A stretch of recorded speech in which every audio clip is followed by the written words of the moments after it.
All right, hello. Welcome to this video. We have to film really fast because the sun is falling behind the sky and our cameras are dying, my Zoom is dying, everything's dying. So we're gonna speed right on through the rest of the books we want to read in quarantine. Quarantine has been very, very good for our Goodreads goals. And we have a whole stack of books that we brought from our apartment that we want to read while we still have the time to. Couldn't have said it better myself. All right, let's get into it. So the first books that I am determined to finish before quarantine is over is the remaining Song of Ice and Fire books that I have yet to read. I'm already halfway in the middle of A Storm of Swords, and it's basically almost exactly how the show is right now, which I think is a good sign because I love the show. It's one of my favorite shows of all time. We're not going to speak about season 8, but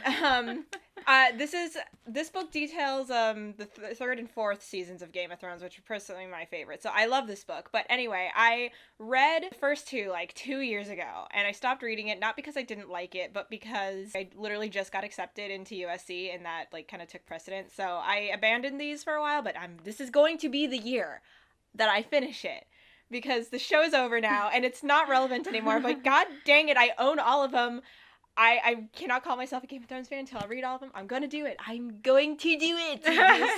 Okay, so the book that I'm actually gonna pick up probably like tonight or tomorrow is King of Scars by Leigh Bardugo. I just finished where'd it go? The Shadow and Bone trilogy, and so I decided that I'm gonna catch up on all my Leigh Bardugo books, and I figured since this is kind of a continuation of Nikolai's story from the Shadow and Bone trilogy that it would be a perfect book to read just right after one another. Loki, like, don't really know what it's about other than that it's like supposed to be more from like Nikolai's point of view, but I kind of just like want to be surprised by it, so I've read it. Yeah, Sam thinks it's okay. Like I don't have like super high expectations for it, but I'm hoping to be entertained nonetheless. And if anything, at least I have this really pretty book on my shelf. The quarantine for me is kind of like a book catch up because there's a lot of books that I have wanted to read from 2019 and 2018 that I just never got around to, and so my next book is one of those. It is Once Upon a River by Diane Setterfield,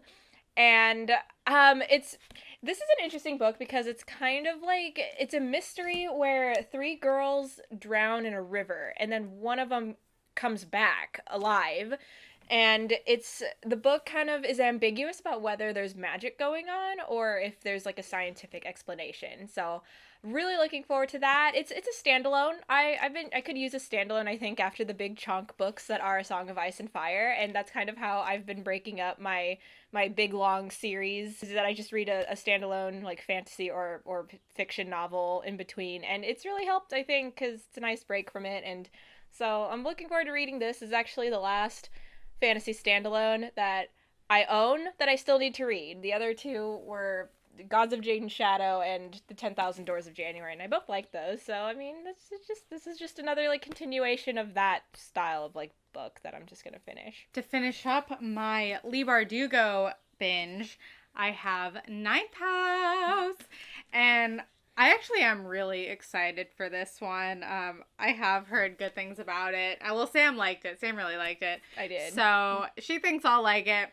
I'm hyped for it. And also, it's just like, why are Leigh Bardugo's books so pretty? Yes. And I'm also really excited for like the atmosphere of this book because it's set, where is it? Like Yale, right? Yeah. Yeah. So it's set at Yale and follows a girl who gets involved in like secret societies, and there's, I guess, like some magic, and it's a bit edgier than Leigh Bardugo's normal style. So I'm really excited to read her adult debut novel here. The next book that I'm going to read or hope to finish before quarantine ends is The Red Queen by Victoria Aveyard, our fellow alumni from USC. We didn't go to school with her, but we went to the same school. We did actually meet her once at a book event at Barnes & Noble, along with Sama Tahir and Tomi Adeyemi. So that was actually, like, I think a really interesting panel. And I liked her. Like, she was cute. She's really nice. Yeah, she is. I don't like her books, but she's really nice. Yeah, no, Trisha's read The Red Queen. You've just read The Red Queen. Yeah. And I've been told it's very tropey by not just Trisha, but other people as well. But I don't care because I honestly, like, I'm a vain person. I just like these books and I own them because I think they're pretty.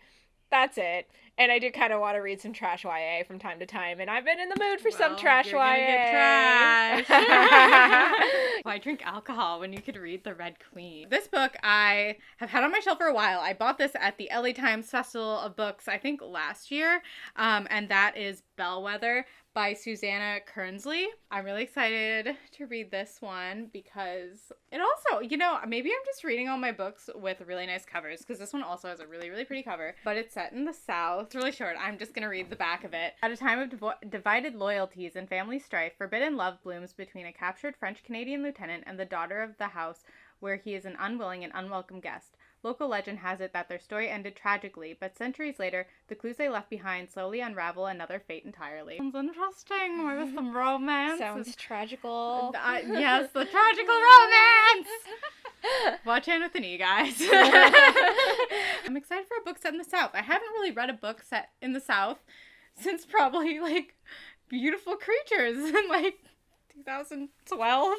Yikes. Another 2018 catch-up book that I'm reading, and it is Iron Gold by Pierce Brown. This is the 4th book in the Red Rising series. I loved the first 3 books. Oh my god, those became one of my favorite trilogies of all time. Red Rising, Golden Sun, and then Morning Star. And Morning Star I thought had a fantastic ending.